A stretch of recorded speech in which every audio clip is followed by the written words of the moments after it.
안녕하세요, 성싸입니다. 수원은 지난 22일 일요일 광저우 에버그란데와 조별 2차전 경기 후 8일의 휴식을 갖고 3차전 광저우와 리턴 매치를 갖습니다. 아직 승리는 없지만 오는 3차전에서 승점 3점을 챙기면 16강 자력 진출이 가능한데요. 그럼 수원의 광저우 2차전 리뷰와 3차전 프리뷰를 시작하겠습니다. 피드백이나 질문 있으시면 댓글에 거침없이 남겨주세요. 슛! 지난 경기 내용부터 간단히 보시겠습니다.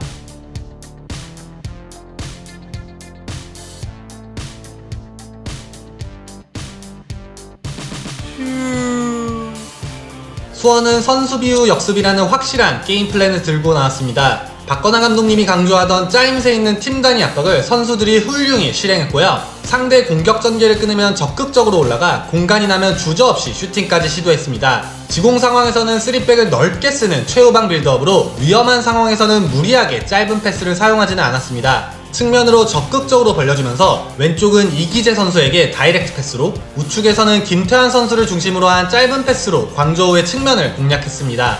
공격을 전개할 때 쉬지 않고 틈만 나면 전진할 기회를 노리고 원터치 패스와 측면 스위칭도 깔끔히 이루어져 최소한의 패스 숫자로 빠른 템포의 빌드업을 보였습니다.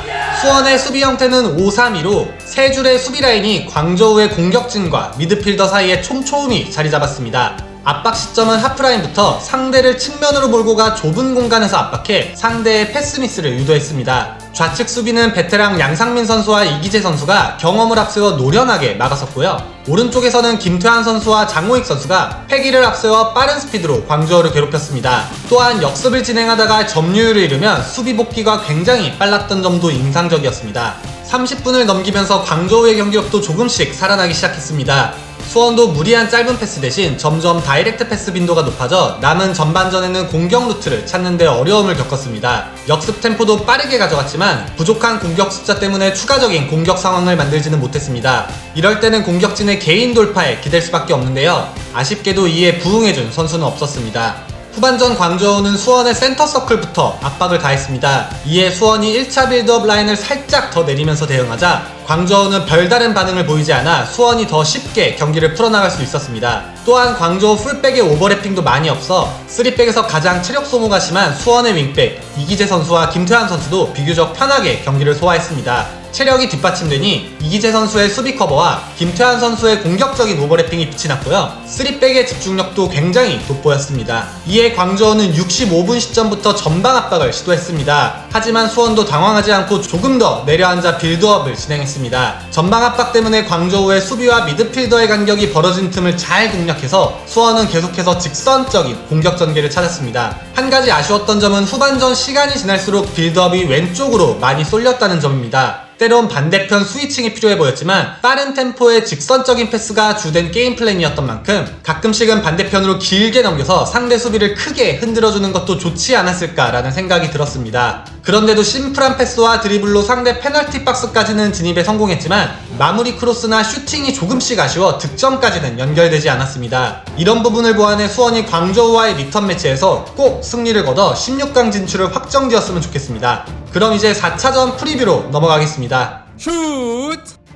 G조 순위부터 보시겠습니다. 빗셀고베와 광저우가 각각 3대1 승리와 2대0 승리로 한 번씩 주고받았습니다. 수원이 광저우에 승리하면 승자승 원칙에 따라 16강을 확정지을 수 있고요. 비긴다면 광저우와 승자승 원칙이 동률이 되면서 최종전 빗셀고베를 2골 차 이상으로 잡아야 골득실과 다득점이 유리해져 16강에 진출할 수 있습니다. 하지만 혹시라도 지게 된다면 마찬가지로 승자승 원칙이 광저우에 밀려 최종전 결과 상관없이 탈락하게 됩니다.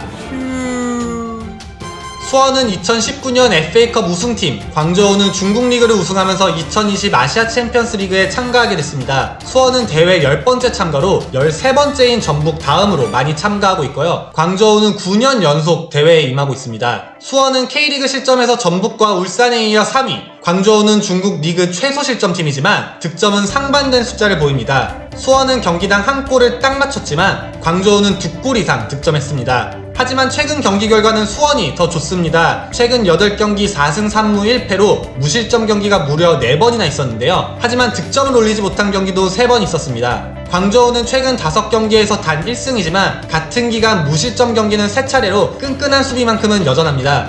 두 팀 3번이나 맞붙어 아직 승부를 가린 적은 없습니다. 조별 2차전 0대0 무승부를 거뒀고요. 2017년에도 G조에서 맞붙어 두 차례 다 2대2 무승부를 기록했습니다. 당시 가와사키와 광저우가 승점 10점으로 수원은 단 1점이 모자란 승점 9점으로 아쉽게 탈락했습니다. 수원이 2017년 복수도 할 겸 광저우의 승리를 거둬 역대 전적도 내주지 않고 16강 티켓도 같이 거머쥐었으면 좋겠습니다.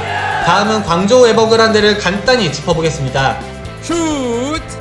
수원과 광저우의 조별 2차전 이후 수원은 8일의 휴식 기간을 가졌지만 광저우는 같은 기간 빗셀고베어와의 2연전을 치른 만큼 수원이 체력적인 우위에 있습니다. 광저우는 플랜 A인 4-1-4-1로 수원과 빗셀고베의 첫 번째 경기에 나섰지만 두 경기 모두 승리를 거두지 못했습니다. 그리고 포메이션을 3-5-2로 바꾼 뒤 빗셀고베와의 리턴 매치에서 페널티킥과 프리킥에 힘입어 승리의 대회에서 아직 필드골이 없습니다. 국가대표 수비수 박지수 선수가 디안주오 골키퍼와 함께 팀 내 유일하게 아시아 챔피언스 리그 전 경기 풀타임을 소화하고 있습니다. 팀 내 리그 최다 득점자이자 에이스 파울리뉴가 부상으로 나서고 있지 못하는 가운데 엘케손이 팀을 이끌고 있습니다. 그 외에도 윙어 시아오가 리그 8골로 중국 자국 선수 중에서는 가장 많은 득점을 올렸습니다.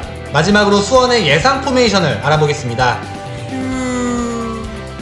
수원은 주축 선수 타가트, 헨리가 부상이고 한석희 선수는 한국에서 재활을, 염기훈 선수는 지도자 수업으로 대회에 참가하지 못했습니다. 지난 경기력이 좋았기 때문에 사실 선발 라인업에서 큰 변화는 없을 것 같습니다. 집중력 높은 모습으로 무실점 경기를 달성한 양영목 골키퍼와 양상민, 민상기, 장호익 선수의 3백과 함께 이기재 선수와 김태환 선수가 윙백으로 출전이 예상됩니다. 중원 또한 큰 변화 없이 한석중 선수와 고순범 선수의 출전이 예상되고요. 지난 경기는 박상혁 선수가 2선에 서고 김민우 선수가 전진 배치되어 임상혁 선수와 함께 투톱으로 나섰습니다.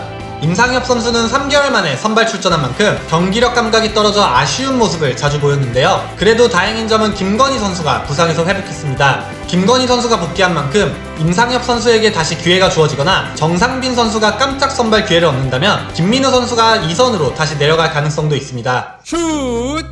이렇게 화요일 저녁 7시 수원 삼성과 광저우 에버그란데의 조별 3차전 프리뷰까지 알아봤습니다. 수원이 승리를 거둔다면 16강 진출을 확정짓기에 저도 수원의 승리를 열심히 응원해보겠습니다. 그럼 저는 준비되는 대로 양군과 함께 다음 아시아 챔피언스 리그 내용으로 찾아뵙겠습니다. 안녕히 계세요.